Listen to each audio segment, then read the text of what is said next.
Hi అందరికీ నమస్కారం. నా పేరు స్వర్ణ. Welcome to my channel Swarna cooking videos. ఈరోజు చుక్క కూర ఎలా చేయాలో చూద్దామండి. ముందుగా మనకు కావలసిన పదార్థాలు పచ్చిమిర్చి, ఉల్లిగడ్డలు, జీలకర్ర, చుక్క కూర అండి. ముందుగా మనం గిన్నె తీసుకొని గిన్నె హీట్ అయ్యాక ఆయిల్ పోసుకుందామండి. ఆయిల్ హీట్ అయ్యాక జీలకర్ర వేసుకొని కలుపుకొని పచ్చిమిర్చి వేసుకోవాలండి. పచ్చిమిర్చి వేగాక ఉల్లిగడ్డలు వేసుకుందామండి.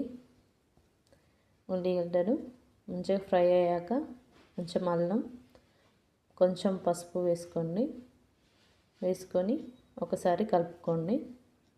ఇప్పుడు మంచిగా వేగాక ఒకసారి చుక్కకూర వేసుకుందామండి. చుక్కకూర వేసుకొని ఒకసారి కలుపుకుందామండి. మంచిగా కలుపుకొని మూత పెట్టేసుకుందామండి. ఒక 5 మినిట్స్ తర్వాత తీసి చూసేసరికి చూడండి మంచిగా వాటర్ ఫామ్ అయ్యాయండి. ఇలా వాటర్ ఫామ్ అయ్యాక ఒక 2 మినిట్స్ తర్వాత కారం, సాల్ట్ వేసుకొని ఒకసారి కలుపుకుందామండి. కలుపుకొని ఒక 5 మినిట్స్ తర్వాత మూత పెట్టేసి ఒక 5 మినిట్స్ తర్వాత చూడండి ఆయిల్ అంతా మంచిగా పైకి తేలుతుందండి. అయిపోయిందండి.